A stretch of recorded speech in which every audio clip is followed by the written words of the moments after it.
Ah, ok. Je pense que l'ami je connais. Vous voyez que maintenant. Oui, ok. Nous sommes live. Je vais aller sur le Zoom. Voilà. Oh, j'ai écrit à toi.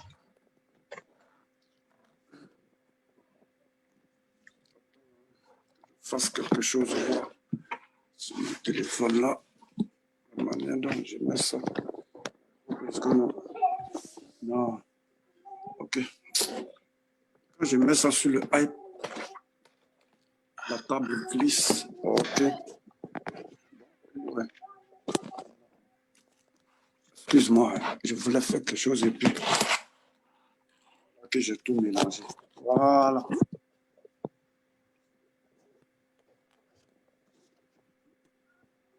Ok, ça va? Est-ce qu'on me voit bien? Attends. Voilà, moi, je me vois. Allonge un peu, yeah. Voilà, ok. Yeah. Ok. D'accord. Bien-aimés, soyez salués dans le beau et précieux nom de notre Seigneur Jésus. Amen. Ça fait pratiquement 2 semaines qu'on n'a pas été en live pour des raisons indépendantes de notre volonté. Mais nous bénissons le nom du Seigneur pour l'occasion qu'il nous donne, son serviteur et moi, de pouvoir nous retrouver ce matin, de pouvoir vous retrouver. Amen. Et aujourd'hui, autour du thème, le service de Dieu. Le service de Dieu. Quelqu'un a chanté en disant ceci, que Jésus ne l'a pas obligé à venir le servir. Seulement, Jésus n'a pas mis une corde à son cou pour venir le servir. Il a simplement appelé et il est venu. Donc, pour lui servir Dieu, c'est une vocation. Voilà. Bien-aimé, donc ce matin, nous allons tourner autour de ce thème-là à travers quelques questions. Et sachez que vous êtes toujours avec nous, votre serviteur Olo et votre serviteur Serge du côté d'Atlanta, un serviteur de Dieu que j'aime beaucoup, qui aujourd'hui sera, va essayer, sinon nous allons essayer de répondre à quelques questions. Si vous avez des questions que vous voulez poser, vous pouvez l'écrire dans la partie commentaires pour que nous puissions essayer autant que possible de vous répondre. Mais avant de commencer, avant toute chose, nous allons confier ce moment au Seigneur. Amen. Et nous allons prier pour que le Seigneur puisse nous conduire. La Bible dit de prier sans cesse. En toute occasion, nous devons au moins prier. Et puis bon, confier tout au Seigneur, car nous dépendons de Dieu, nous ne dépendons pas de nos forces. Donc, je vais demander au serviteur de Dieu, Serge, de pouvoir prier pour confier ce moment au Seigneur. Dans le Seigneur, Père, nous voulons te dire merci pour tes instants. Merci de permettre que nous puissions nous retrouver encore ce matin. Nous sommes là pas pour un one-man show, mais nous sommes là juste parce que nous voulons partager cette merveilleuse que tu es en train de faire dans la vie de chacun de nous. Nous voulons ensemble construire quelque chose pour pouvoir impacter les jeunes que nous sommes. Nous prions que ton esprit nous assiste. Alors que nous sommes ici, que les émotions, que toute forme de passion qui pourrait même aller contre le but de ce moment soit écarté. Je prie que le Saint-Esprit, à travers ces réseaux sociaux, puisse nous guider et guider nos bien-aimés frères qui nous suivent. Seigneur, que ton esprit soit maître ici maintenant, au nom puissant de Jésus-Christ. Amen. Amen. Amen. Bien-aimés, vous tous qui nous suivez, nous vous demandons de bien vouloir partager ce direct pour que ça puisse toucher beaucoup de personnes. Voilà, vous que nous prenez en marche, nous disions tout à l'heure que aujourd'hui nous allons tourner autour du thème Servir Dieu, un thème très large. Nous allons travailler là-dessus ensemble et après quoi, je pense que au fur et à mesure que nous avancions dans ce thème, parce que je suis convaincu qu'on ne peut pas finir aujourd'hui, nous allons faire intervenir des bien-aimés, des frères et sœurs, et pourquoi pas des serviteurs de Dieu, pour pouvoir nous éclairer sur ce thème-là. Bien-aimé, servir Dieu, c'est une passion. Servir Dieu, c'est le meilleur des choix possibles, c'est le meilleur des travails possibles, mais aussi difficile. Difficile. Donc, nous allons essayer à notre manière aujourd'hui de poser quelques questions et nous allons les répondre. Et puis, bon, d'accord, si vous avez des questions, vous les répondez. Aujourd'hui, c'est le serviteur de Dieu, Serge, que nous allons essayer de cuisiner. Voilà. Et puis, bon. Gloire à Dieu. Gloire à Dieu. Nous allons je ne veux pas toujours cuisiner les gens, il faut qu'on me cuisine souvent aussi. Ah, c'est ça, parce que chaque fois, c'est toi qui nous cuisines. Alléluia. Mais on bénit le nom de Dieu. On sait qu'à la fin, le nom de Dieu sera glorifié. Bon, bien le message. Serviteur de Dieu, je voudrais avant toute chose que d'abord tu puisses, de manière, c'est vrai, tu t'es présenté à plusieurs reprises ici, que tu puisses te présenter et puis aussi nous donner une brève présentation de ta conversion. Alléluia, amen. C'est ce que je connais encore. Nangui sans siège à l'état civil. Je viens de Dimoko, parce que tout a commencé là-bas. Je viens de Dimoko, une région du centre de la Côte d'Ivoire. Et j'ai vraiment eu la chance dans ma famille d'être, je dirais, pas le premier, mais l'un de ceux-là qui est vraiment attaché à Dieu. Voilà, il faut, mes frères même le savent. Amen. Voilà, je me suis vraiment attaché, même le savent. C'est vrai, notre mère nous envoyait à l'église, mais bon. Oh là là, on allait là-bas parce qu'on voulait manger à midi. Voilà, on suivait notre mère, on n'était pas vraiment convertis. Tu m'entends? Oui, je t'entends, mais on dirait que ça s'entrecoupe un peu. Ça s'entrecoupe? Oui. Mais moi, tu m'entends bien? Moi, je t'entends très bien. Moi, je t'entends très bien plutôt. Je crois que ça va, oui. Oui, donc je disais que, bon, j'ai eu vraiment la chance de rencontrer un frère, c'est un jeune frère comme moi. On a quelques différences en âge, mais que Dieu a mis sur mon chemin. Et c'était Dimoko, j'étais à Dimoko. Le bien-aimé m'a vraiment aidé ça. Chaque fois, je cite son nom parce que il m'a mis vraiment sur la voie du Seigneur. Amen, gloire à Jésus. Voilà, il est venu vers moi en 2006 et il m'a prouvé de l'amour. Et c'est ce qui m'a vraiment envoyé au Seigneur.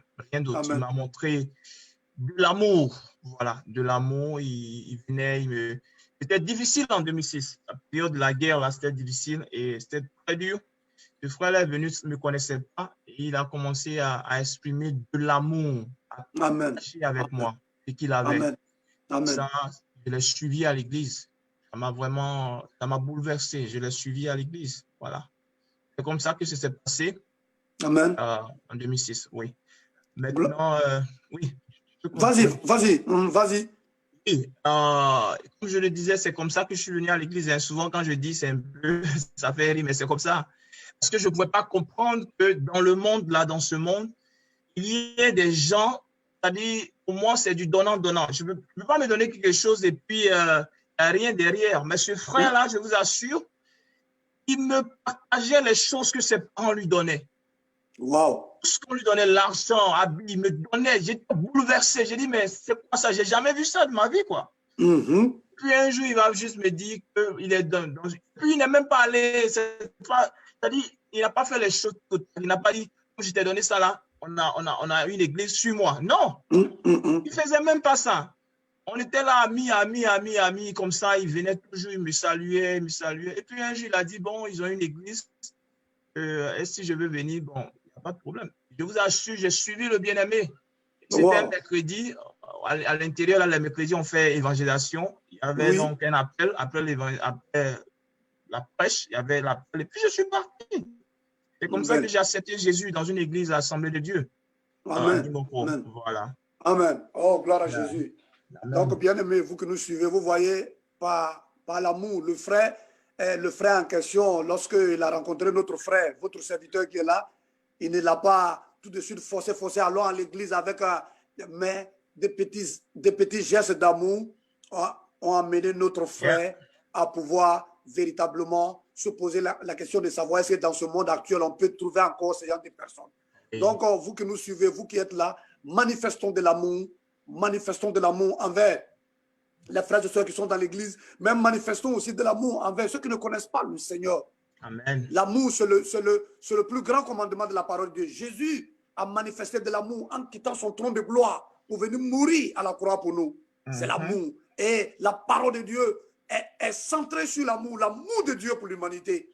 C'est pourquoi, bien aimé, l'apôtre Paul a dit, soyons des imitateurs de Christ. Quiconque veut suivre Christ doit manifester de l'amour. Et ce frère l'a manifesté et il a pu gagner une âme au Seigneur. Et aujourd'hui, cette âme-là est au service de Dieu. Oh, quel privilège. À ce frère, Amen. le jour où je vais le rencontrer, je vais lui dire, Dieu te bénisse, tu as fait un bon travail. Alléluia. Gloire à Jésus. Oh, je suis très heureux d'entendre ce. Mais depuis on est ensemble, tu ne m'as jamais dit ça. Bon, il t'a dit. Il t'a dit ça aujourd'hui. Je ne sais pas comment tu es venu au Seigneur. Oui, c'était comme ça. Envoie-moi le numéro de ce frère-là, je dois l'appeler. Non, je vais t'envoyer. Moi, mais je suis toujours avec lui. C'est mon gars, amen, comme on le dit. Yeah. Amen, amen. Un bon témoignage. Manifestons de l'amour. OK. Donc, le frère en question manifeste de l'amour envers toi, partageant, posant des actes qui t'ont touché. Tu donnes ta vie au Seigneur. Et tu es un jeune zélé, tu es un jeune qui commence à servir Dieu dans l'église. Mais à quel moment as-tu senti que tu devrais te mettre à part pour servir Dieu? À quel moment de ta conversion, à quel moment de ta vie, de ta marche avec le Seigneur, as-tu senti que je pense que je ne suis pas un chrétien ordinaire, mais je suis appelé à servir Dieu de manière particulière dans un domaine bien précis? Je pense que tout a commencé à Dimoko. Vous savez, l'appel, c'est un processus. Voilà. Oui. Quand ça commence, au début, on ne comprend pas l'appel. On ne comprend pas. Aujourd'hui, je peux parler avec certitude de comment est-ce que Dieu a passé par une méthode, envoyé non seulement au Seigneur, mais à lui servir. Mais quand ça a commencé, quand c'était chaud là, je ne comprenais pas du tout. Je ne comprenais pas. Tout a commencé à Dimoko avec une crise dans ma famille. Voilà, une crise. Ceux qui me connaissent, ils peuvent témoigner, une crise dans ma famille. Mon père, il était bon, un homme modeste, hein, n'a pas l'argent, mais ses enfants étaient très intelligents, ça je peux le dire. Et Amen. il a su qu'arrivait un moment, c'est en 2005 que ça a commencé même d'ailleurs, avant que je ne me convertisse réellement, en 2005, des morts en cascade. Oui. Je parle de méthode, des morts en cascade. C'est-à-dire mon grand frère, il devait passer le bac, il est devenu fou. Un coup comme ça, il a commencé à se déshabiller, à se promener en cité Sojefia où on habitait là, dans la rue, là, il se promène comme ça. Ça a commencé avec lui. Et puis, dans le système là, mes parents voulant l'aider, ils l'ont envoyé dans un camp de prière et tout ça. Et on va rester là à la maison. J'étais revenu même chef de famille, même tout ça. C'est-à-dire, moi-même, j'ai besoin qu'on s'occupe de moi. J'étais obligé d'être chef de famille. Parce que mon grand frère aussi, il avait eu le bac, il était déjà à Abidjan. C'est dans ça là que Dieu aussi, voilà, je ne sais pas, je pas de méthode. Il va créer, le frère va venir, ce jeune frère va venir. C'est-à-dire, il m'avait préparé quoi. Dans le projet de l'amour, je vais suivre le frère et on va commencer à chercher Dieu, à prier dans cette crise-là. Dans la même période là, mon petit frère, la sorcellerie est vraiment en bataille dans ma famille. Je ne veux pas dire que les gens nous guettaient.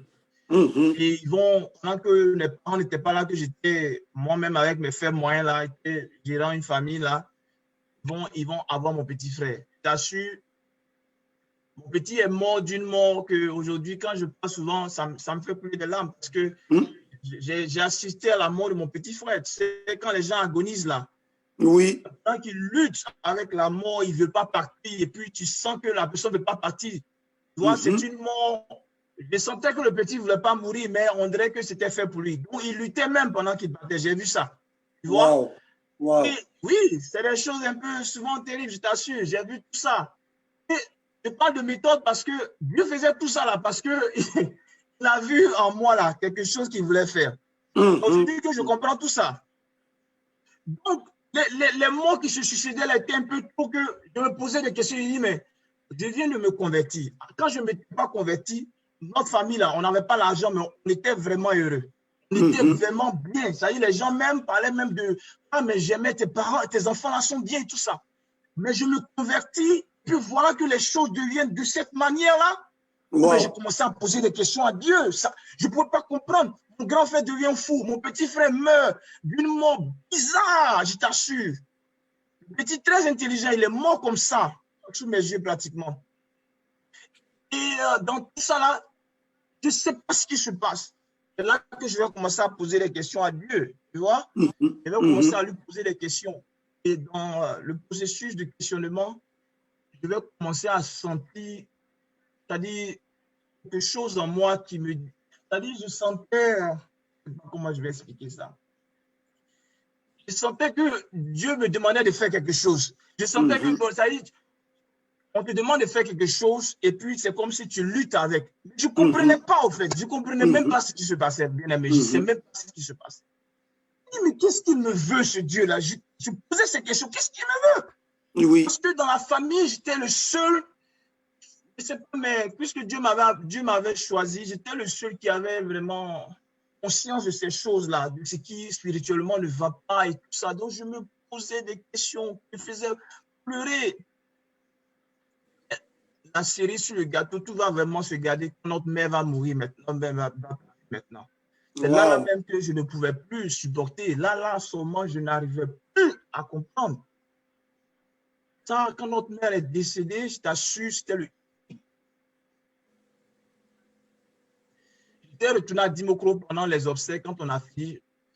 Une fois, j'étais allé à l'église et je t'assure, dans l'église, pendant que les gens priaient, j'ai ouvert mes yeux comme ça. Je dis, mais je ne peux pas comprendre. Oui, j'étais très fâché avec Dieu. Ça, il faut que je le dise aujourd'hui. J'étais fâché avec Dieu. J'ai ouvert les yeux expressément parce que j'ai dit, mais je peux accepter ça. You know, je ne peux plus accepter. Mon petit frère mourait, je priais pendant qu'il mourait là. Il est mort quand même. Je ne pouvais pas comprendre. Et le Seigneur va m'interpeller au travers d'une prophétie. Ça m'a calmé un peu. Je suis revenu à Abidjan pour l'école. Quand je suis venu, l'église à Abidjan, c'est l'église de Koumassi, à Philadelphie. C'est là que j'ai atterri quand je suis venu à Abidjan pour les études.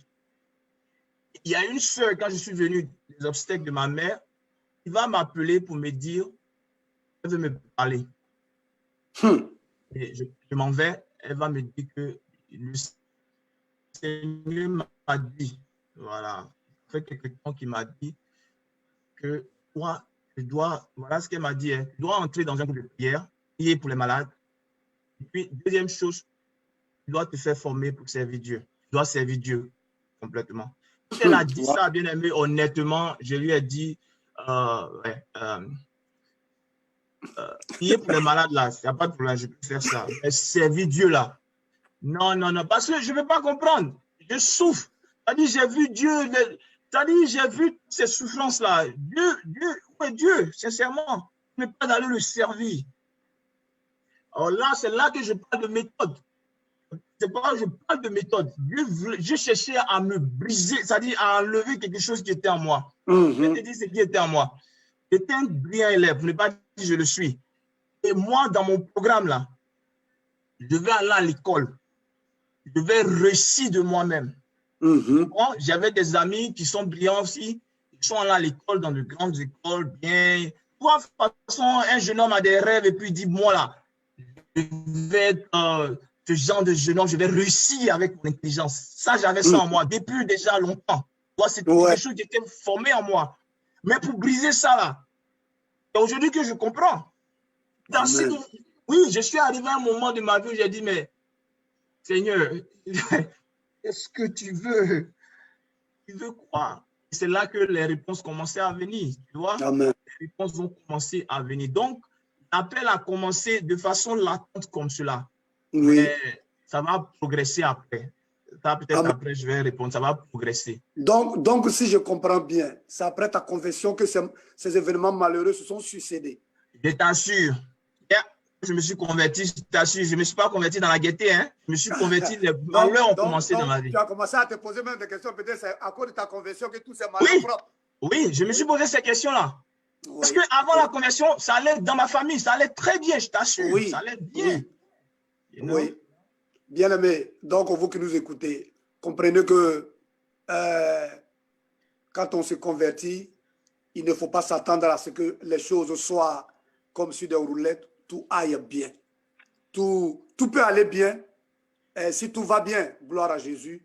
Mais si les choses semblent coincées, difficiles, bien-aimés, on a eu des témoignages où des bien-aimés, étant dans le monde, vivaient bien, mais après leur conversion, ont commencé à avoir des difficultés. Certains n'ont pas pu tenir, mais nous bénissons le nom du Seigneur de ce que malgré la succession de ces mauvais événements, tu as pu tenir et aujourd'hui tu es là en train de témoigner avec le Seigneur. Quand Dieu veut faire quelque chose dans ta vie, bien aimé, il peut te faire passer par des épreuves, par des difficultés. C'est le cas par exemple de Joseph qui devrait être intronisé premier ministre en Égypte, mais ça ne s'est pas passé du tic au tac, du jour au lendemain.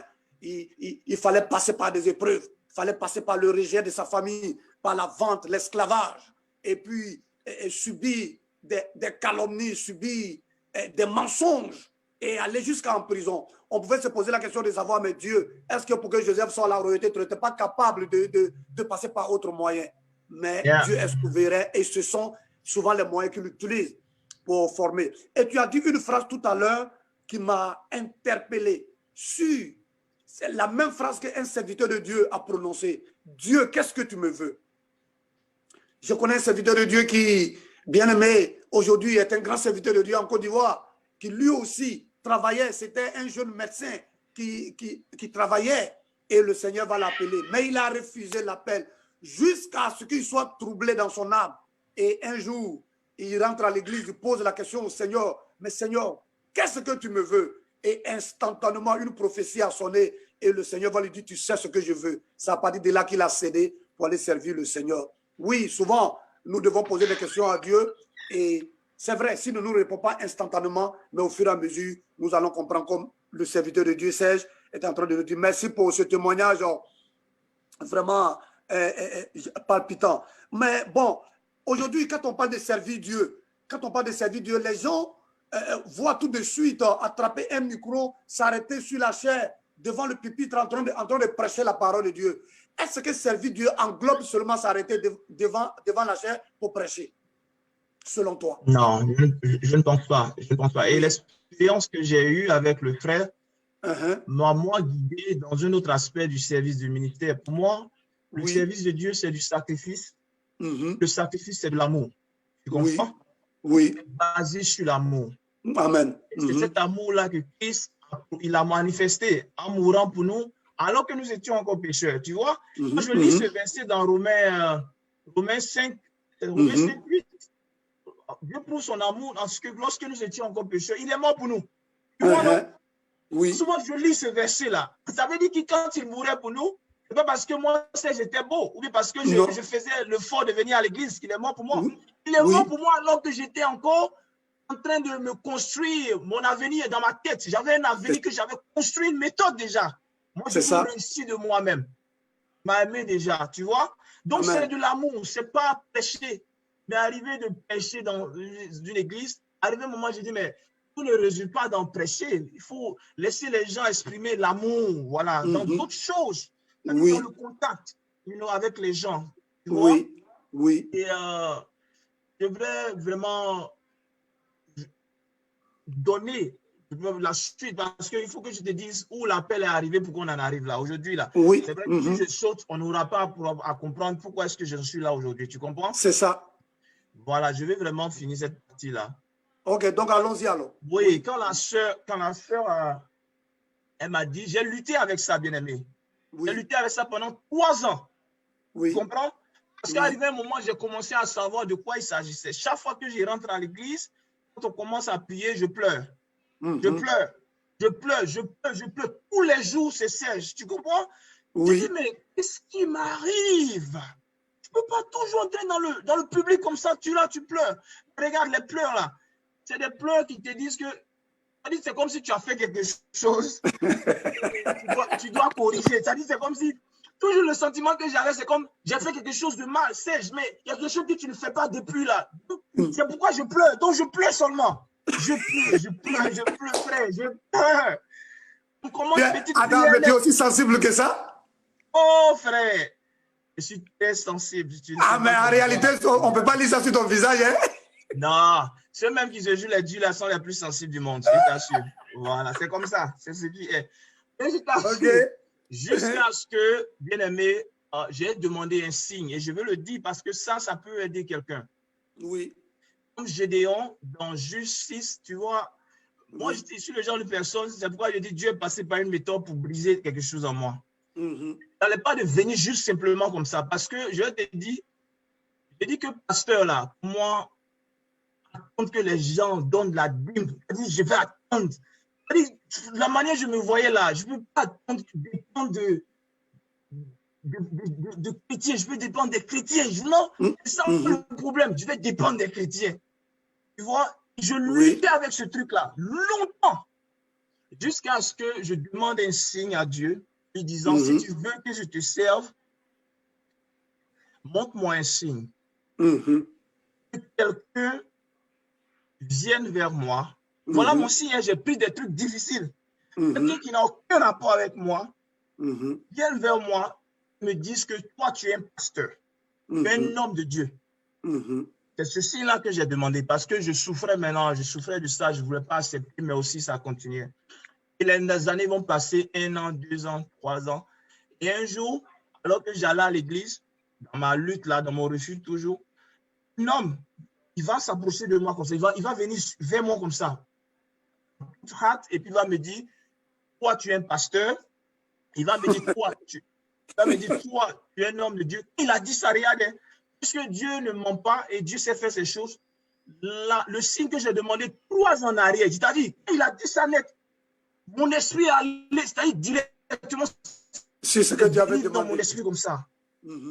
En même temps, j'ai dit, oui, c'est venu, c'est-à-dire, je n'ai même pas même, c'est-à-dire 3 ans après, tu peux oublier, mais je t'assure que quand il a dit ça net, je me suis retrouvé 3 ans en arrière où je faisais le signe, c'est venu comme ça, et je me suis tourné vers lui. J'ai voulu donc l'éprouver.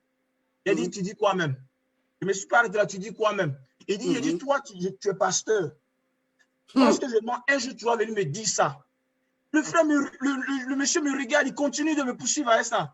Je t'assure, sur l'instant là, à l'instant T, le Seigneur m'a dit, voilà la réponse que tu as. J'ai cru, je suis allé directement voir l'un de mes pasteurs à l'église là, Koumassi là, et je lui ai dit ça. Il a dit, mais nous-mêmes on savait, on attendait vraiment que toi-même tu viennes nous dire. Voilà, donc c'était un processus. Alors, pour revenir à ce que tu as dit là, oui, c'est l'amour. C'est l'amour, le sacrifice, dans tous les domaines. La prédication, ça aide les gens à être guidés. Mais le service de Dieu ne se résume pas à pécher seulement. Amen. En tout cas, je pense que voilà. Oh, merci beaucoup. Tu sais, mais c'est pourquoi il dit que depuis que toi et moi on cause, on n'a jamais parlé de notre témoignage. Bon, chers auditeurs, je suis informé au même temps que vous. Ça fait des années qu'on se connaît, mais on a parlé, il m'a aimé, je l'ai aimé, mais on n'a jamais pris le téléphone comme ça pour raconter comment ça s'est passé. Mais tu sais, moi, pour moi, moi, jusqu'à ce que je n'arrive ici, ça s'est fait en 4 étapes. En 4 étapes que je ne vais pas élaborer, juste citer les étapes. Et puis bon, une autre fois, bien aimé, bon, moi, tu sais, mon frère est pasteur. Et pour être honnête avec toi, quand je suis rentré en 6e, un jour, il était venu dans la ville où j'étais élève en classe de 6e pour une pastorale. Et quand je l'ai vu, on a causé et puis il est reparti là où il servait. Et quand je suis rentré dans ma chambre ce jour-là, j'ai prié, j'ai dit au Seigneur, Père, je veux être comme mon frère, je veux prêcher comme toi. Je ne savais pas que je prenais rendez-vous. Bon, c'était juste une parole d'enfant. Et c'est comme ça, c'est parti. Des années plus tard, lorsque je suis venu à Abidjan, un jour, je rentrais quelque part pour aller manger. Il y a un fou qui me suivait et il me dit, pasteur. Il a dit, mais je pensais que bon, comme c'est un fou, il voulait 100 francs. J'avais, je crois, une pièce de 200 francs que je lui ai donné. Et je suis parti. Ça c'était la deuxième étape. Troisième étape, il y a une soeur qui m'avait dit un jour d'aller l'accompagner. Elle partait voir son beau-frère qui est prophète, que je ne connais d'ailleurs. Nous sommes arrivés là-bas et on était en train de causer avec le monsieur. Et le monsieur qui va me dire, comme ça que toi, ça c'était en 2004.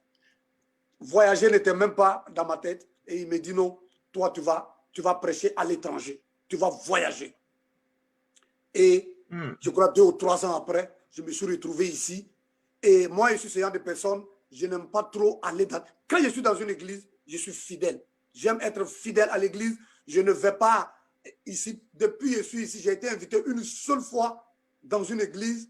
Et là même, j'ai fini mon culte dans mon église. Et après, pour faire plaisir à la personne, nous sommes partis. Mais j'ai donné une condition à la personne. Je ne veux pas qu'on me présente. Arrivé là-bas, je ne veux pas qu'on dise, bon, il y a de nouvelles personnes, lève-toi, on va faire ta connaissance.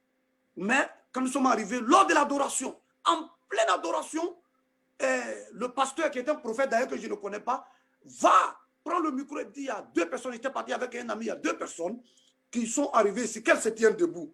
Bon, tout le monde regardait, moi aussi, je regardais autour de moi pensant que c'était de nouvelles personnes. Et il me pointe du doigt pour dire, non, toi qui tourne là, lève-toi. Je me lève. Mais bien aimé, j'ai dit s'il y avait, parce qu'il y avait assez de personnes quand même, s'il y avait une fente où je pouvais rentrer pour aller me cacher, ça allait. Et il m'appelle devant, il dit oui, tu seras un serviteur de Dieu. Ça, c'était en 2011, ici aux États-Unis. Et il a donné aussi une prophétie sur la vie de mon ami. Bon, ça, je ne vais pas dévoiler ça ici. Donc, pour moi, c'est fait en 4 étapes. Et par la grâce de Dieu, Dieu est en train de conduire les choses telles qu'il a prévu. Donc, vraiment, vous qui nous écoutez, vous qui aspirez à servir Dieu, ce n'est pas quelque chose, souvent, ce n'est pas quelque chose qu'on compte faire. Il y a des gens qui ont lutté, des serviteurs de Dieu qui ont lutté avec l'appel, comme notre frère d'ailleurs, qui a lutté, mais Dieu, quand Dieu t'appelle, bien aimé, il faut passer par tous les moyens, mais l'appel de Dieu va s'accomplir. Comme le dit le livre des Romains, le verset que j'oublie un peu qui dit que l'appel de Dieu est irrévocable. Donc, quand l'appel de Dieu est sur toi, forcément, ça va s'accomplir. Donc, nous voulons vous encourager. Et tu as dit tout à l'heure que l'appel de Dieu ne se limite pas seulement à prêcher la parole de Dieu. Mais est-ce que dans l'église, les gens qui chantent, les gens qui prient, puisqu'on t'avait même dit de rentrer dans un groupe de prière, les gens qui, qu'est-ce que je veux dire, font de l'évangélisation tout autour alors qu'ils ne sont pas pasteurs. Est-ce qu'eux aussi ils sont en train de servir Dieu? On peut dire que ces actes-là rentrent dans le cadre de servir Dieu. Yeah, tout ça le service de Dieu. Aujourd'hui, il faut qu'on enseigne ça aux chrétiens, il faut qu'on enseigne cela. Amen. Quand on voit le service de Dieu en être pasteur seulement, et ce qui entraîne que souvent les gens dans l'église, les choses ne vont pas. Il n'y a pas motion, les choses ne avancent pas parce que chacun attend que ce soit le pasteur qui fasse les choses. Si nous commençons à prêcher les chrétiens que chacun de nous a un appel, chacun de nous est comme un certain priesthood, chacun de nous a appelé à servir Dieu. Amen. Les gens viennent avec le pasteur comme ils accompagnent le pasteur. Tout le monde est dans une dynamique de servir Dieu. Amen. Voilà, il faut qu'on arrive à corriger cela dans l'esprit des chrétiens, you know? Amen. Amen. Amen. Gloire à Jésus. Donc, bien aimé, servir Dieu, ce n'est pas seulement être pasteur dans une église et puis bon, et prendre le micro chaque dimanche ou bien chaque jour, prêcher. On peut être chanteur et en servant le Seigneur dans notre domaine précis, selon le talent que Dieu nous a donné. On peut être dans le groupe de prière en servant le Seigneur. On peut appeler à aller faire des évangélisations porte à porte en servant le Seigneur. On peut être quelqu'un aussi que Dieu utilise chaque fois pour être une bénédiction pour des frères et sœurs. Comme ce bien-aimé a été une bénédiction pour notre frère qui a donné sa vie au Seigneur. Donc, servir Dieu ne renferme pas seulement prêcher à l'église, mais ça renferme tous les domaines dans l'église et qui font avancer l'œuvre de Dieu. Donc, on aimerait être précis, on aimerait vous dire que le service de Dieu dont on parle, ce n'est pas seulement prendre le micro pour prêcher. Non, ce n'est pas ça. Si on voit les choses de cette manière, on va occulter une grande partie du service de Dieu. Non, ce n'est pas seulement prendre le micro pour prêcher. En tout cas, merci beaucoup. Donc, si tu es dans une église, que tu chantes, sache que tu es en train de servir Dieu. Tu dois le faire de tout ton cœur et avec amour. Gloire à Jésus. Voilà. Ok. Donc, je voudrais savoir, puisque quand tu as été appelé quand même, quand le monsieur, tu as demandé ici au Seigneur, et puis le monsieur en question, un étranger, t'a parlé, tu dis tu as couru pour aller voir l'un de tes pasteurs. Ok. Maintenant, je voudrais savoir la place d'un mentor, comment on dit ça en français même? Mentor. Oui, un mentor, voilà. Mentor. La place d'un mentor, un guide dans le ministère. Quelle est la place d'un guide dans l'appel de Dieu, selon toi? Un mentor.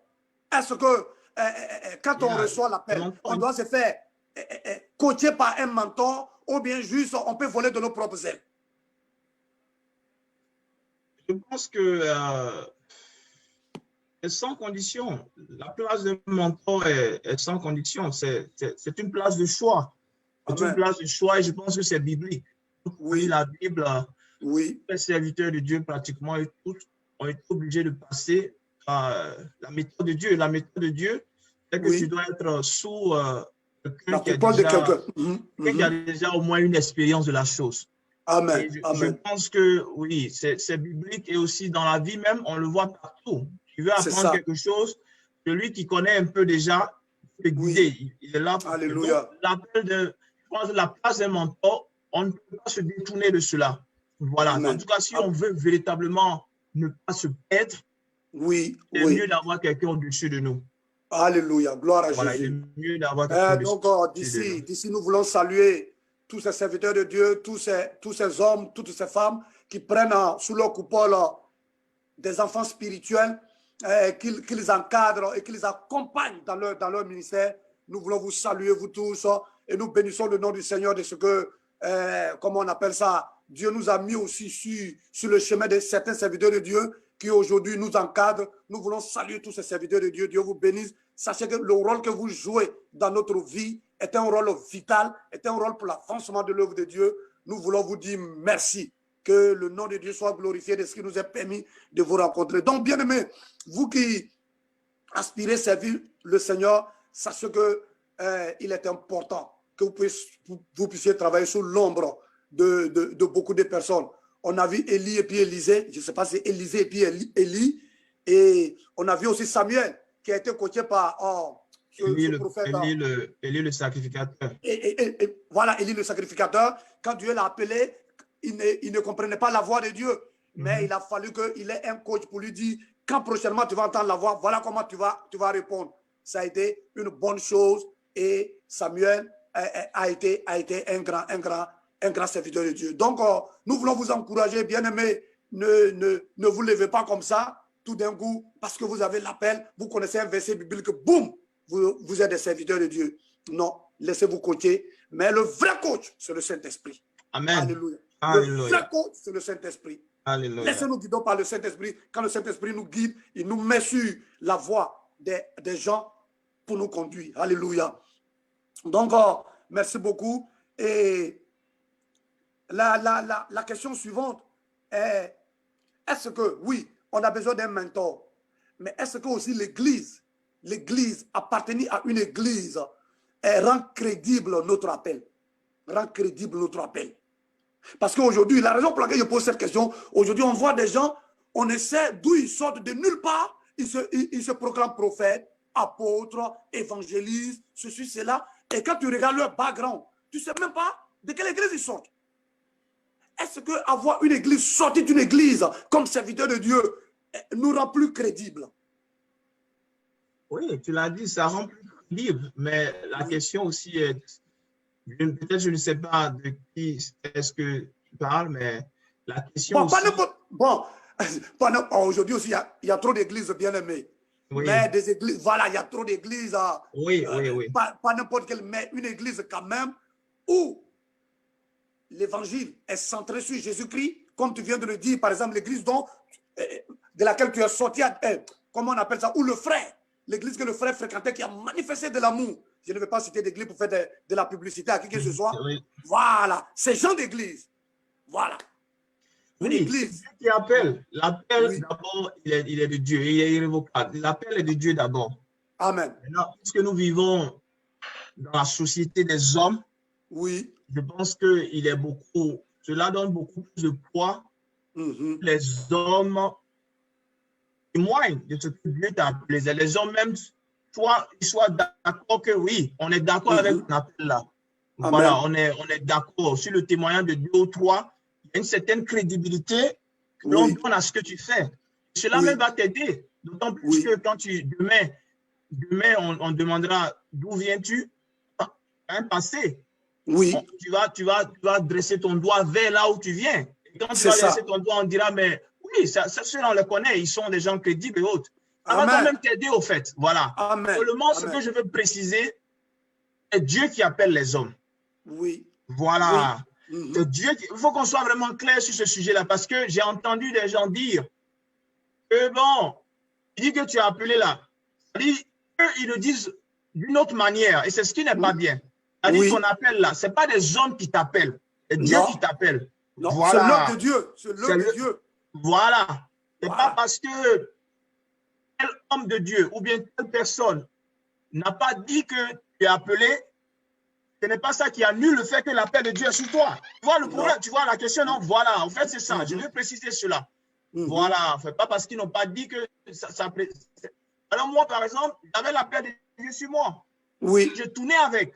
Oui. Et quand j'ai été convaincu par le signe, je suis allé voir un homme de Dieu, il m'a dit, mais moi-même, je savais ça. Attendez que toi-même, tu viennes me dire parce que. Amen. Je ne vais pas te dire que tu as appelé, il faut que toi-même, tu sois convaincu que tu viennes me le dire. Amen. Mais ça donne de la crédibilité quand 1, 2, 3 personnes voilà, te cautionnent. Ça donne de la crédibilité pour toi-même. Voilà, Amen. ça te donne beaucoup de crédibilité. Amen. Alléluia. En tout cas, vraiment, on bénit le nom du Seigneur. Merci parce que tu m'édifies ce matin. Je disais un jour à quelqu'un que, écoute, mon frère est pasteur dans une église au pays. Si j'arrive là-bas aujourd'hui, il pourra me donner son micro pour prêcher. Pourquoi? Parce qu'il connaît le serviteur de Dieu sous lequel je travaille ici aujourd'hui. Et puis, il a une fois fréquenté l'église ou bien il sait que j'appartiens à une église. Mais si je n'avais pas d'église, et puis, je sortais de nulle part, j'arrive au pays, dit, mon frère, je suis pasteur, jamais il allait me donner son micro pour aller prêcher parce qu'il ne sait même pas de quelle église je sors. Donc, bien aimé, il est important. Nous, les jeunes serviteurs de Dieu, aujourd'hui, on a un problème. C'est la patience, l'attente. On ne veut pas se laisser commander par quelqu'un, on ne veut pas être sous quelqu'un. Une fois qu'on connaît une pensée de la Bible, l'église où on était, on sort, boum. Je connais beaucoup de personnes qui sont sorties comme ça, qui se proclament évangéliques et qui se promènent partout, et leur ministère n'a pas été ce qu'il fallait, à la hauteur de l'appel que Dieu leur a donné. Mais comme le serviteur de Dieu qui a dit, ce n'est pas l'homme qui appelle, on n'est pas là pour servir un homme, on n'est pas là pour servir une église, mais on est là pour servir le Seigneur et dans une église. Mais nous servons le Seigneur, c'est le chant de Dieu. C'est le chant de Dieu, c'est le Seigneur qui nous appelle. L'appel est de Dieu. Maintenant, Dieu peut passer par des gens autour de nous pour confirmer cela et nous aider à avancer. Et comme il est parti voir le serviteur de Dieu, il dit que je savais que tu allais venir me voir. Nous-mêmes, on savait ça. Dieu les avait déjà préparés, convaincus que non, ce jeune homme, je l'ai appelé. Et donc, bien aimé, respectons nos dévanciers, nos mentors, et puis respectons l'église aussi dans laquelle nous sommes. Ok, maintenant, tu as été appelé, tu as reçu l'appel, ça a été confirmé. Est-ce que tu pouvais juste te lever et puis bon, tu dis, bon, comme l'appel a été confirmé, et confirmé même par un pasteur de ton église, bon, maintenant, je pense que je suis arrivé, je prends le micro, je vais aller créer mon ministère, je vais aller faire ceci, je n'ai plus besoin de qui que ce soit. Bon, tu reçois ça, tu n'as pas fait ça. Et tu t'engages, je ne sais pas si tu t'es engagé à te faire former. Est-ce que la formation a une place importante dans le ministère? Que ce soit prêcher la parole de Dieu, que ce soit chanter, que ce soit évangéliser et autres. Est-ce que la formation a sa place? Doit-on se faire former en tant qu'appelé? Moi, je vais préciser un certain nombre de choses. Voilà. Ok. On a le temps. On va aller doucement, on ne pourra pas finir tout aujourd'hui, mais je vais préciser. Vous savez, il est important dans la vie de travailler sous le bon mentor. Vous comprenez? Oui. J'aime souvent le dire, et ça, souvent, on trouve que je suis un peu dur, mais vous savez, la vie est faite de relations. Vous Oui. comprenez? C'est comme le mariage. Les alliances, ce sont des alliances. Oui. Vous comprenez? Il y a de bonnes alliances et il y a de mauvaises alliances. J'aime Amen. souvent le dire, souvent là, ce n'est pas parce que la sœur est mauvaise ou bien parce que le Oui. frère est mauvais. Mhm. C'est parce que les deux là, ils ne sont pas faits pour être ensemble. Mhm. Hein? Parce Oui. que le même frère X avec une autre sœur, ils vont bien aller ensemble. La même C'est sœur ça. Y avec un autre frère Z, ils vont aller bien ensemble. Bien Donc, c'est sûr. leur alliance là qui n'était pas bonne. Mhm. Par analogie, il faut choisir, il faut prier Dieu qui te guide vers le mentor qui forme avec toi une paire. Tu comprends? Un bon tandem. Oui, parce que tant que tu ne vas pas te retrouver là où il faut, pas que tu sois mauvais, pas que l'autre soit mauvais, tu ne vas pas encore entrer dans ta Oui. promesse en ce qui Oui. concerne le ministère. Là, je voulais préciser cela. OK. Je voulais vraiment préciser, voilà, le mentorat. Il faut que tu Ouais. sois dans l'alliance qu'il faut.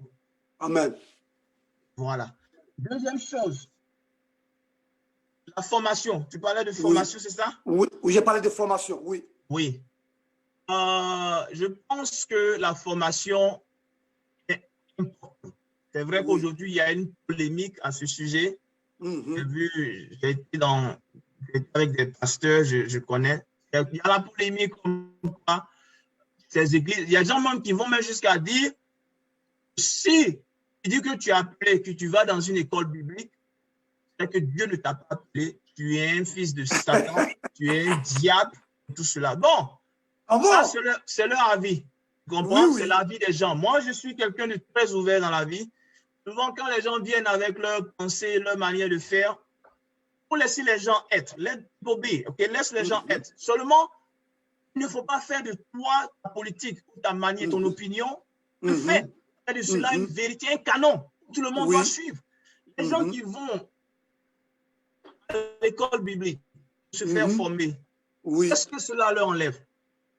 Ça enlève quoi? Que je me fasse former, que j'ai une conduite, une direction, une méthode, une méthodologie de direction, de prédication et autres. Ça m'enlève quoi? C'est de la Rien. connaissance, c'est une connaissance de plus. Oui. Donc, si toi, tu ne le fais pas, moi, je ne vais pas te juger en tout cas. Tu as toi-même, tu as tes convictions. Et selon eux, souvent, Dieu leur parle, Dieu leur dit de ne pas aller là-bas. Mais ne vilipende pas ceux qui veulent se faire former, ceux qui veulent rester dans cette perspective, cette dynamique, de se faire former pour ne pas raconter n'importe quoi, de ne pas dire n'importe quoi, pour ne pas les vilipender. Alors moi, je suis pour la formation, parce que je pense que la formation, ça nous rend vraiment bon, ça nous rend meilleurs dans ce que nous voulons faire. Voilà. Amen, amen, amen.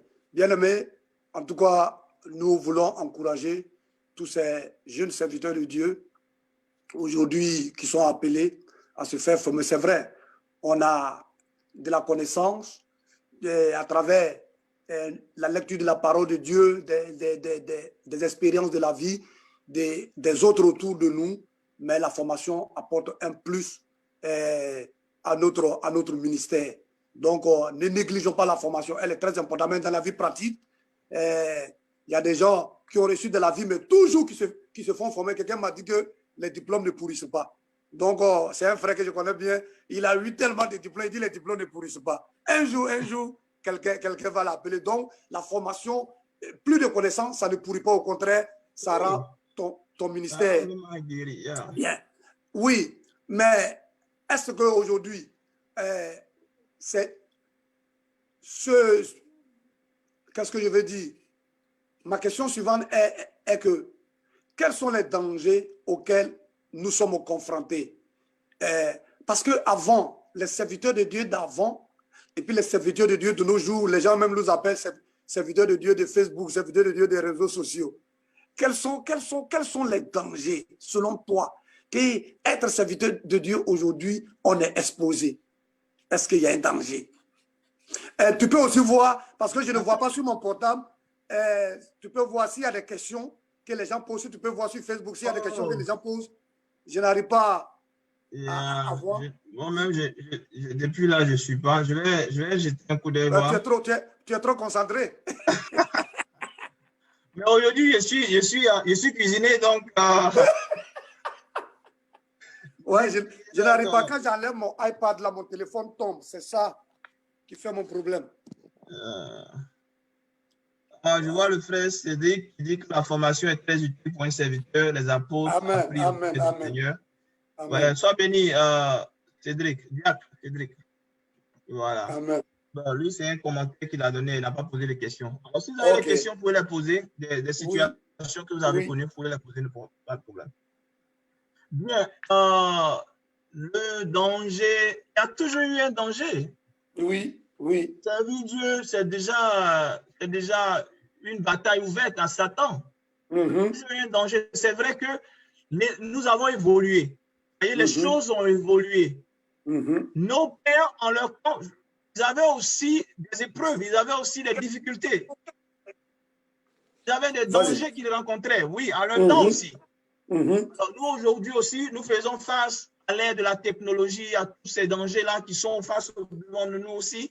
Nous faisons, donc, je veux dire que les dangers, ce n'est pas une période pour les dangers. Les dangers ont commencé depuis que Jésus-Christ est mort, qu'il est sorti vivant du tombeau. Amen. Qu'il a sauvé l'humanité. Oui. Que pour répandre son œuvre, il a envoyé son esprit et il a envoyé les apôtres prêcher l'évangile et que les âmes ont été gagnées. Et que servir Dieu a été quelque chose de viable maintenant. Mais est-ce que de nos jours, on n'est pas plus exposé avec tout ce qui, l'évolution du monde? Aujourd'hui, on voit les gens qui disent qu'il faut adapter l'évangile à l'évolution du monde, et en adaptant, on voit que l'évangile est dilué avec les réseaux sociaux, avec tout ce qui se passe aujourd'hui. Est-ce qu'on n'est pas plus exposé que dans l'ancien temps? Comment tu peux le savoir? Comment tu le saurais-tu? Parce que tu n'as pas vécu des années, il y a de cela 100 ans, bien 50 ans, tu n'as pas vécu là-bas. Comment tu le saurais?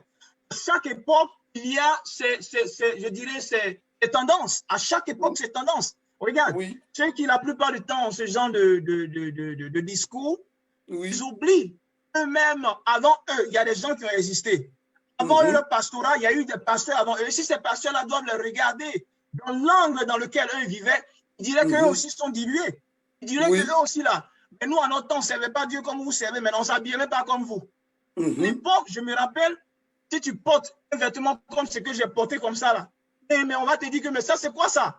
Il y a comment c'est serré sur lui, près du corps. Ça, c'est quoi tout ça? On va te dire que mais tu es satanique, tu es diabolique. Tu vois? Ouais, nous sommes les pasteurs Chogo. Avec des chaussures longues comme ça. Bon, je veux dire que c'est les choses qui évoluent. C'est notre temps-là qui est aujourd'hui. Oui. Ce qui vient, c'est qu'il y a des gens d'une autre génération qui sont encore dans ce même temps-là. Ils sont obligés de s'adapter, ils sont obligés de se mettre, essayer de s'adapter. Sinon, ça ne va pas changer, le monde ne va pas changer. Nous, qui vivons dans cette ère-là, nous sommes appelés à pouvoir nous adapter à ces moyens-là, les utiliser pour l'œuvre de Dieu. Moi, je ne vois pas de problème. Je pense que c'est l'évolution. Serviteur de Dieu, on va prendre une question. Il y a Anthony Aimé de l'Italie qui pose cette question. Comment connaître l'appel de Dieu sur la vie et dans un ministère bien précis? Est-ce qu'on peut élaborer un peu sur ça? Non, l'appel de Dieu, pour moi, il est unique. On a beau t'expliquer, les pasteurs, chacun a beau donner son témoignage, ça va te donner juste qu'un indice. Mais il y a quelque chose que toi seul, tu connais, tu vas sentir. Quelque chose que toi-même va te poursuivre. Ça, c'est là la vérité de la chose de Dieu. Ça va te poursuivre dans ta conscience toute ta vie, jusqu'à ce que toi-même, tu poses les vraies questions à Dieu, que tu aies aussi les vraies réponses. Amen.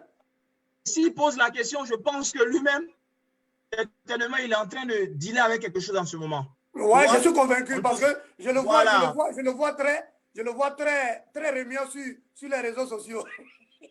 Voilà. Oui. Il est en train de dealer avec quelque chose. Il est en train de dealer avec quelque chose. Oui. Oui, Aimé. Bon, l'appel de Dieu, comme le serviteur de Dieu vient de le dire, c'est quelque chose que tu vas sentir, mais au fur et à mesure, en fait, c'est une expérience personnelle. Oui. Et il va arriver un moment où tu vas te poser des questions. Il s'est posé des questions. Il y a beaucoup de personnes qui se sont posées des questions. Mais Seigneur, qu'est-ce que tu me veux? Qu'est-ce qui se passe? Qu'est-ce qui se passe?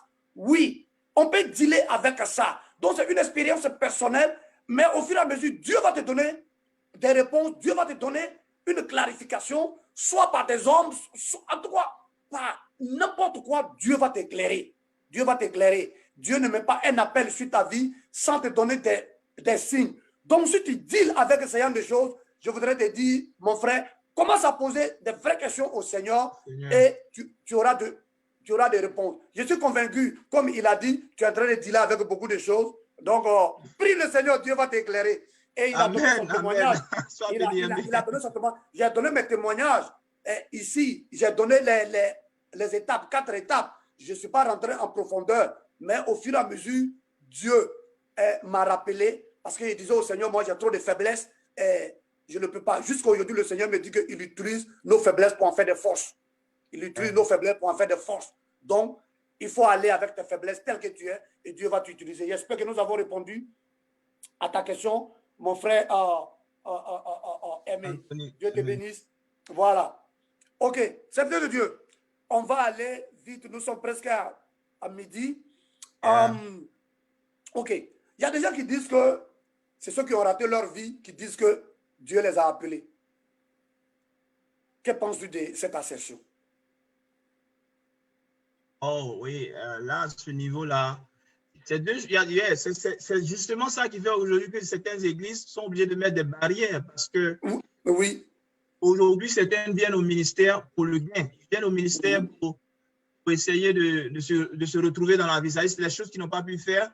Ils espèrent qu'en venant à l'église, ils vont pouvoir réaliser ces projets-là. C'est ce que pourquoi humainement aujourd'hui les gens mettent des barrières. Cette barrière humaine, on n'est pas obligé de faire cela. Normalement, on ne devait pas faire ces choses. Mais puisque les choses se gâtent aujourd'hui, les gens sont obligés de mettre des barrières. Et je ne suis pas contre ces barrières-là parce que si on ne fait pas cela, c'est vrai que ces barrières-là elles-mêmes ont des conséquences. Il y a des conséquences derrière, mais c'est des œuvres humaines.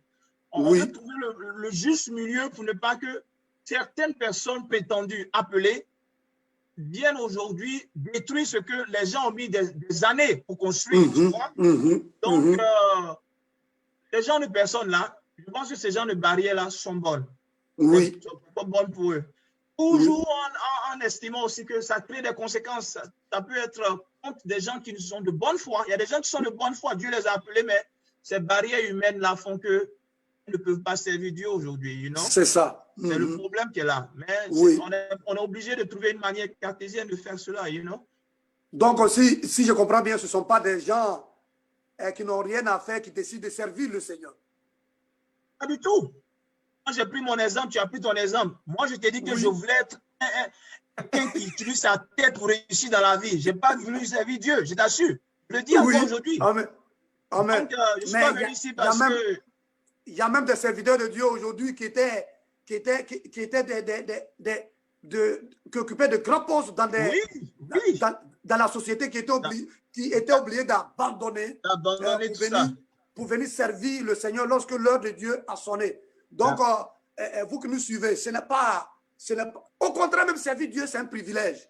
Amen. C'est un privilège. C'est l'un des métiers, sinon c'est le métier le plus noble, même du monde. Parce qu'il ne se met pas au service du roi des rois qui veut. Non. Et si nous qui sommes là, avec toutes nos faiblesses, nos failles, Dieu nous a appelés pour venir le servir, c'est une grâce. Ce n'est pas parce qu'on n'avait rien à faire, sinon on n'a rien à faire. Non, non, non. Ce ne sont pas les fainéants qui viennent servir le Seigneur, mais ce sont des gens que Dieu utilise, qui occupaient même certains, mais occupaient des postes, et Dieu a utilisé. En tout cas, merci beaucoup, serviteur de Dieu. Maintenant, que penses-tu? Aujourd'hui, on parle de service de Dieu, mais on voit la prolifération de tellement de serviteurs de Dieu. Aujourd'hui, celui-là s'élève, je suis serviteur de Dieu. Celle-là s'élève, je suis servant de Dieu. Apôtre, ministre, archibishop. Qu'est-ce que tu penses de tout cela? Aujourd'hui, est-ce que ce n'est pas ça qui fait que les gens sont incrédules? Parce que les gens vendent des illusions. Et aujourd'hui, quand tu t'approches, tu parles de Jésus, des faux pasteurs, des faux pasteurs. Est-ce que...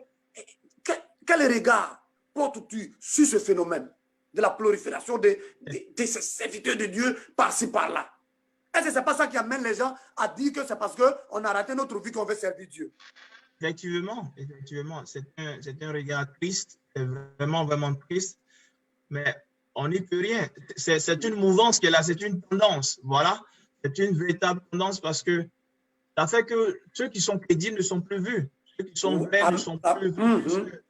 Ceux-mêmes qui ne sont pas crédibles sont aujourd'hui plus nombreux, pratiquement plus nombreux, parce qu'on les voit, ils sortent comme des champions, hein, à tout de rôle. Mais je pense que si on reste là juste à se plaindre, on ne pourra jamais régler cette situation. Je pense qu'il est important pour ceux qui sont authentiques, celui que Dieu a appelé, qui est authentique, de travailler à le réveil pour pouvoir contrecarrer le faux. Je pense qu'il est... Oui, le faux, on peut le contrecarrer. Oui. En manifestant ce qui est vrai, on verra ce qui est faux. On le connaîtra par le fruit. Tu comprends? Si mais attends, oui, tu es en train de dire quelque chose, je vais t'arrêter là. Ok. On les reconnaîtra par leur fruit, mais aujourd'hui, de nos jours, j'ai l'impression, hier, je disais à ma femme ici, je crois, elle regardait quelque chose, et puis elle a commencé à rire. Et puis je lui ai dit que, mais exactement, parce que ce que vous écoutez, et ce que les gens écoutent sur Facebook, connaissent la psychologie des gens. Et donc, ils savent comment faire pour les avoir. Nous avons l'impression qu'aujourd'hui, le chrétien aime celui qui ment, celui qui fait des miracles, entre guillemets. Comment est-ce que... Et ces gens-là ont tellement la bouche mielleuse que quand ils parlent, toi qui dis la vérité, mais tu viens parler, les gens ne t'écoutent plus. On fait comment? On fait comment? Frère, on reste ce qu'on est. On reste ce qu'on est. Tu ne peux pas baisser les bras. Pendant qu'ils travaillent à outrance pour faire le mal, ils travaillent à outrance pour faire le bien, pour faire ce qui est bon. Oui. Il ne faut pas baisser les bras devant cela. Il faut qu'on continue. Pourquoi on a besoin de réveil? Je pense que c'est le réveil qui manque aujourd'hui, you know? C'est parce que les gens aujourd'hui se sont rabaissés, ils ont abandonné tout. Et on va en parler, je crois que c'est dans les questions. Oui. Ils sont tournés à d'autres choses. Ils s'occupent maintenant. Aujourd'hui, tout le monde est dans une certaine mouvance où on veut faire pour plaire à tout le monde. Donc, le vrai même, on ne peut plus faire la différence entre le vrai et le faux.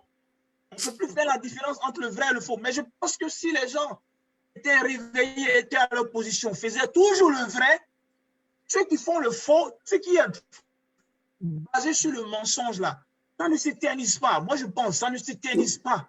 Et ce qui est basé sur le mensonge là, tôt ou tard, ça va se faire savoir. Tôt ou tard, les gens verront. Tu vois, c'est ce que moi je pense, you know? Oui. Amen. Amen. Bien-aimé, la parole de Dieu dit que on les reconnaîtra par leurs fruits. Et nous voulons encourager tous nos bien-aimés. Moi, j'ai dit aux gens que, écoute, il faut toujours, comme dans le livre des Actes des Apôtres, je crois, à partir du chapitre 2, le verset 41, où même les apôtres, lorsqu'ils prêchaient, ces chrétiens de l'église primitive allaient à la maison, prenaient ce que les apôtres ont dit, et la Bible nous dit que comparer ça à la lumière de la parole de Dieu. Comparer ça à la lumière de la parole de Dieu. Mais aujourd'hui, nous sommes tellement paresseux que notre Bible, c'est Facebook. Quand tu médites, quelqu'un t'appelle, ça te coupe, ça te déconcentre. Donc, bien aimé, nous devons faire attention à tout ce que nous recevons, tout ce que nous entendons. Oui, ce n'est pas tout qui vient de Dieu. Quand tu reçois une parole, va la comparer à la parole de Dieu. La Bible, médite là-dessus pour voir si c'est du bon ou si c'est du faux. Mais malheureusement, beaucoup de personnes ont tendance à écouter ces gens qui vendent les vendeurs d'illusions plus que les vrais serviteurs de Dieu. Et les vrais serviteurs de Dieu aujourd'hui sont étouffés. C'est l'impression que j'ai, sont étouffés. Mais ce qui me plaît dans cette affaire, on ne peut pas étouffer l'Esprit de Dieu. Non. L'Esprit de Dieu ne peut pas être étouffé. Et comme tu l'as dit, on peut beau mentir, mais toujours la vérité va triompher. Va triompher.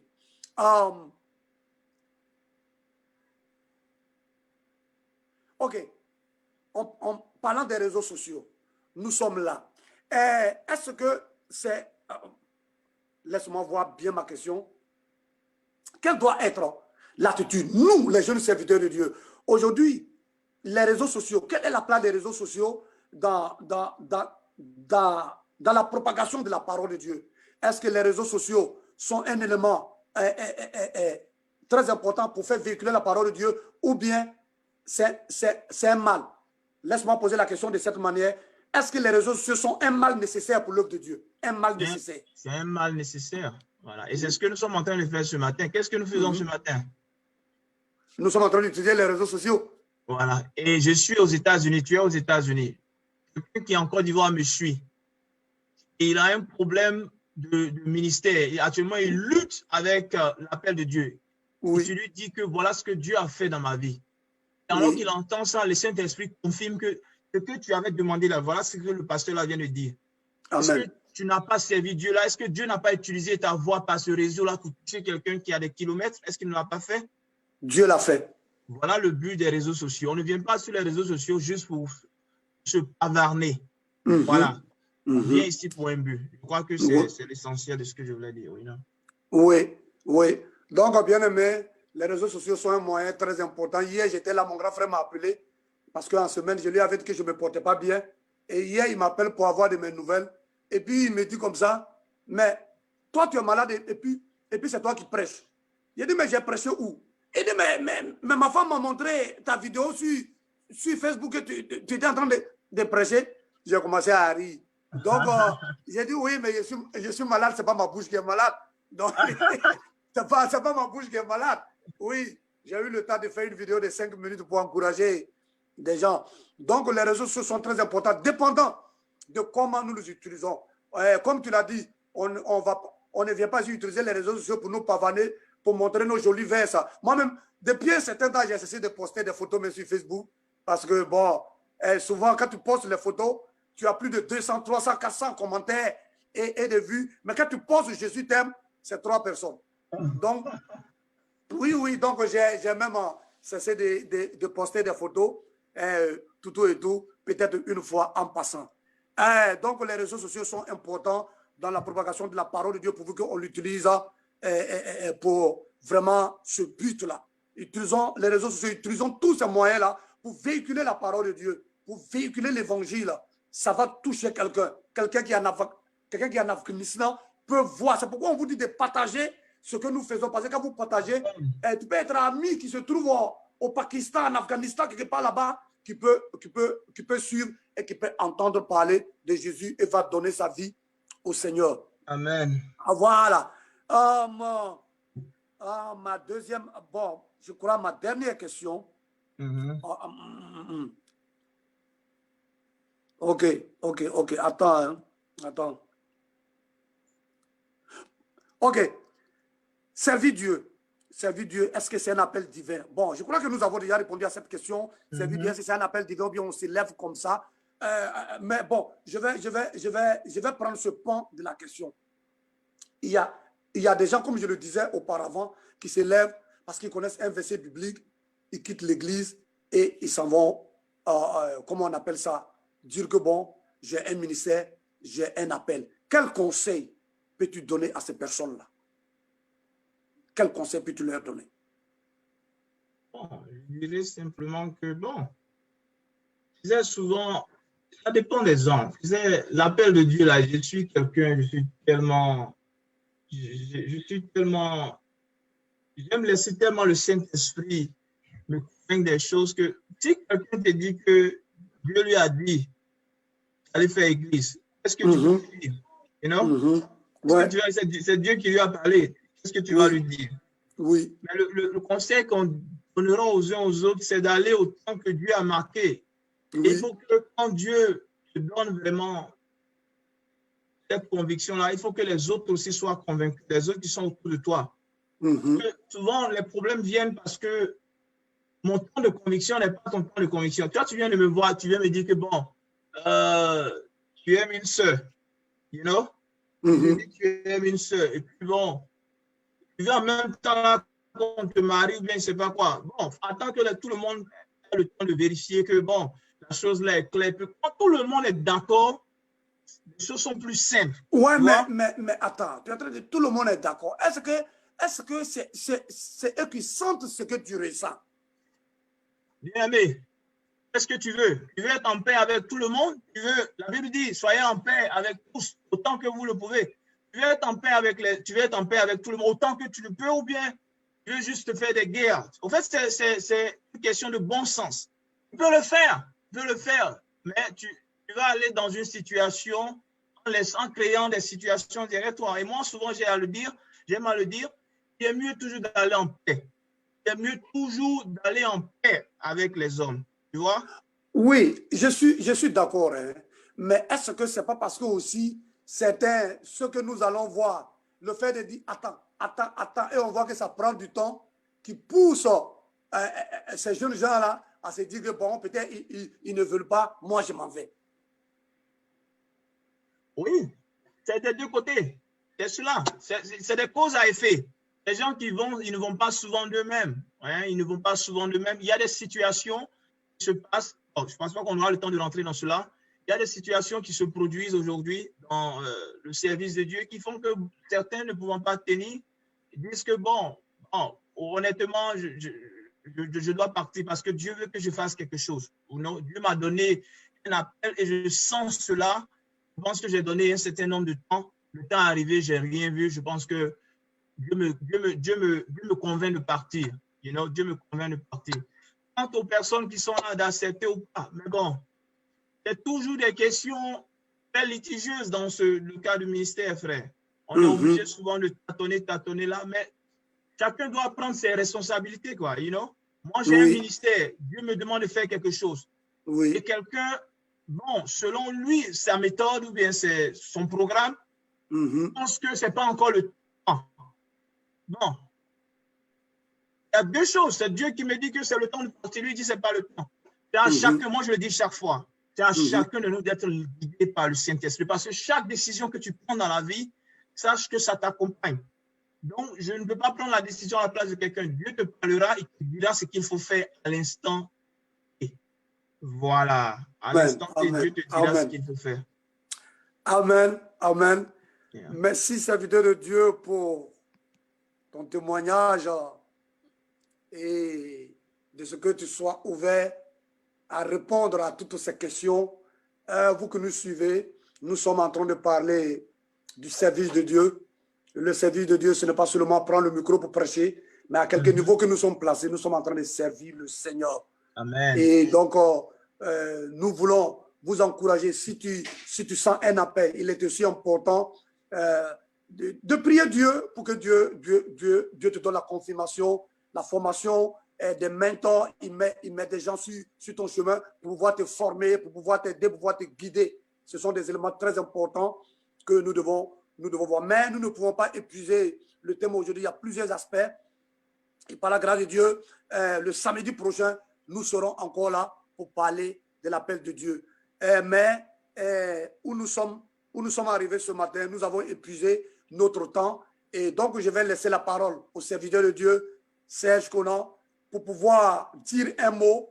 Et je vais clôturer et nous allons nous séparer et nous retrouver le samedi prochain. Amen. Amen.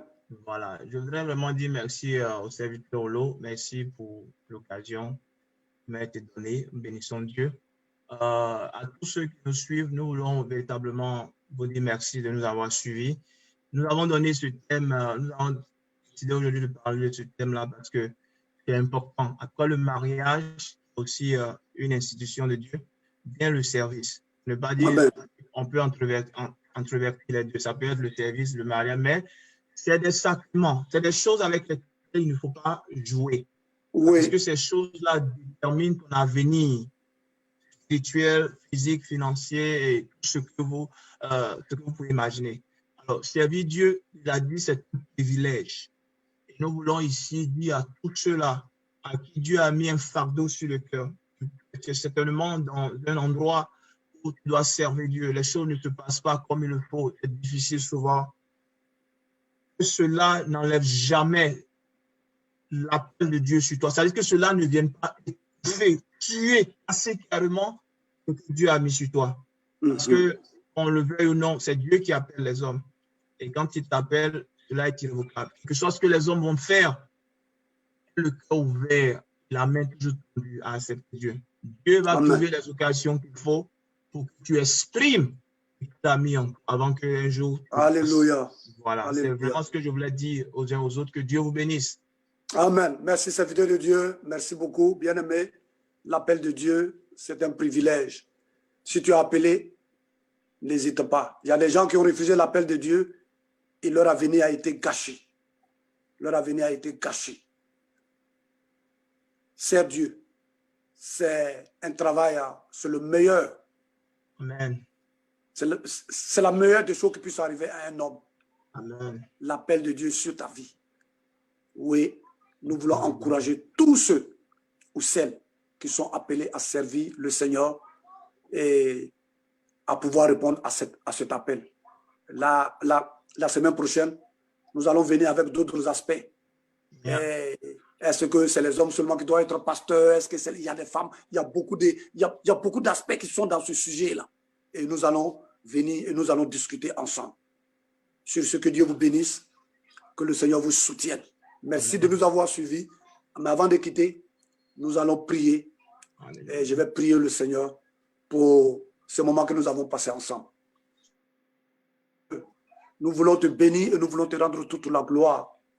Merci pour ces moments que tu as permis que nous puissions passer avec nos frères et sœurs qui nous ont suivis de près et de loin et qui vont encore nous suivre après que cette émission soit finie. Père, tu connais le fardeau qui est sur notre cœur. Utilise-nous pour que nous soyons des canaux de bénédiction pour les bien-aimés. Aussi, tous ceux qui nous ont suivis, il y a beaucoup. Il y a certaines personnes qui ont l'appel sur leur vie, mais ne savent pas comment s'orienter. Je prie pour eux afin que tu puisses les orienter, tu puisses les conduire au nom puissant de Jésus. Seigneur, manifeste-toi dans la vie de tous ceux, dans la vie de ces personnes qui ont reçu un appel de toi. Seigneur, confirme cela, montre-les clairement ce qu'ils doivent faire, comment ils doivent procéder. Au nom puissant de Jésus. Et mets les moyens humains, les moyens matériels, les moyens spirituels pour accomplir cet appel. Car la parole de Dieu déclare que ton appel est irrévocable au nom puissant de Jésus. Seigneur, nous que nous sommes engagés sur cette voie, conduis-nous, dirige-nous au nom puissant de Jésus et mets sur notre chemin des gens, des personnes qui nous guident, Seigneur. Que ton nom seul soit béni. Merci pour tout ce que tu fais. Seigneur, béni sois-tu, parce que la semaine prochaine, par ta grâce, nous allons encore nous retrouver avec d'autres aspects pour pouvoir bénir ton peuple qui nous suit et nous-mêmes notre vie. Au nom puissant de Jésus. Amen. Amen. Amen. Soyez bénis. Bien-aimés, soyez bénis. Et au revoir. Et à samedi prochain. Samedi prochain. Bye bye.